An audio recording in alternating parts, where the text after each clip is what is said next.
Je vais vous dire un truc. Cela fonctionne. Il y a 20 minutes, une femme a garé sa petite Fiat 500 sur une place de parking là-bas. Elle n'a pas acheté de ticket, mais elle a mis ses warnings et n'a toujours pas reçu d'amende. C'est une bonne astuce, n'est-ce pas? Vous ne voulez pas payer le parking? Il vous suffit de mettre vos warnings. Tout ce qui appartient à James May.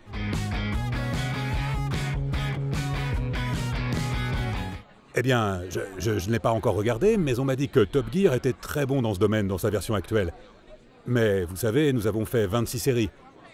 Et en réalité, il faut vraiment travailler dur pendant longtemps pour arriver là où nous sommes arrivés.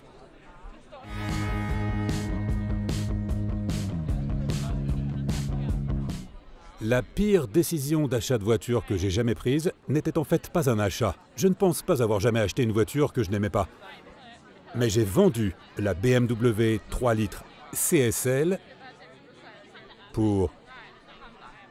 je ne sais pas. Presque rien. Je pense qu'il s'agissait de 3000 livres. Et c'était stupide. Absolument stupide.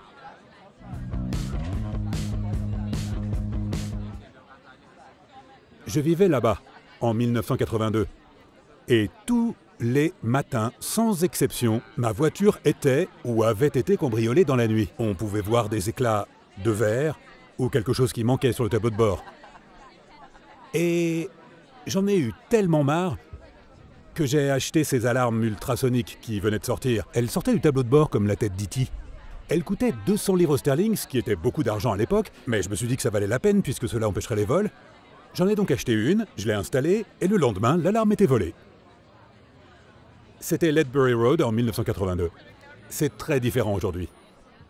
Très différent. Oh! Je suis avant tout un présentateur du Grand Tour, mais entre chaque présentation, le Grand Tour, c'est la brique, et le mortier, c'est ma ferme là-haut dans l'Oxfordshire.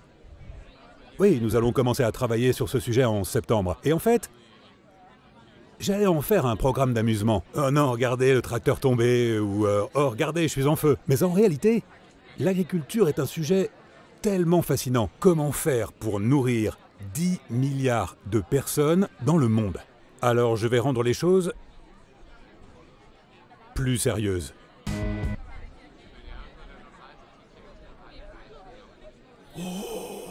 Ce bruit! Wow! C'était une Maserati quattroportée. Je suppose qu'il s'agissait du modèle GTS. Un bruit si agréable. Désolé, quelle était votre question?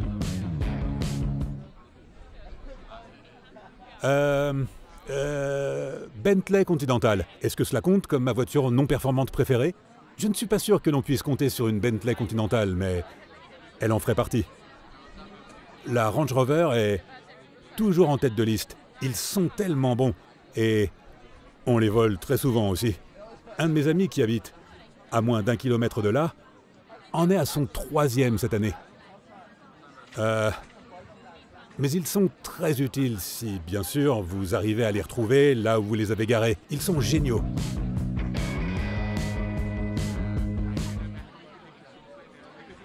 Oui, j'ai vendu ma GTI et je l'ai remplacée par un Range Rover. Mais ce n'est pas intéressant. Je sais que vous voulez que je possède une Maserati quattroportée GTS, mais j'ai aussi une Alfa Romeo GTV6. C'est celle que je conduis quand je ne suis pas à Londres. Oui, bien sûr, le studio me manque énormément. Le studio me manquera énormément. J'aime interagir et je ne pense pas que James et Richard l'aient beaucoup fait, mais j'adorais avoir un public en studio avec lequel on pouvait interagir. Le public pouvait dire quelque chose et vous deviez rapidement trouver quelque chose à répondre.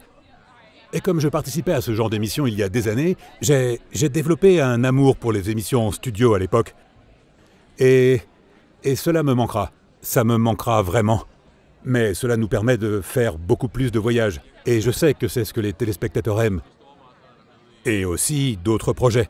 Alors, Richard peut faire le pavé le plus lourd de Grande-Bretagne, et James peut faire l'histoire des machines à tricoter. Peu importe, ce sera génial.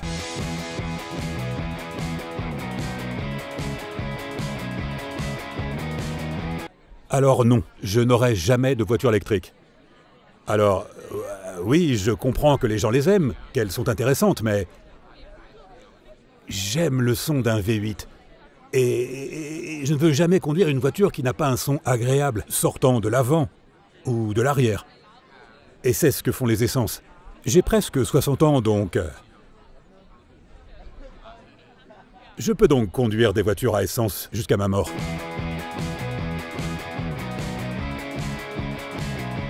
Oh, James est hilarant. James veut faire croire au monde qu'il est en phase avec son temps.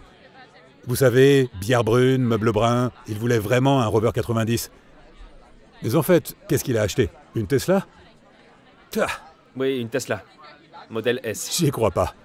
Mais il possède aussi une Rolls-Royce, une Ferrari, une Porsche. Je ne sais pas.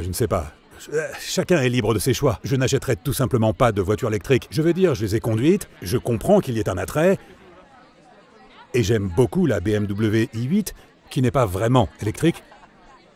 Je suis désolé, appelez-moi vieux jeu, mais vous savez, je préfère Pink Floyd à Stormzy. Je préfère une Ford Mustang à une Tesla.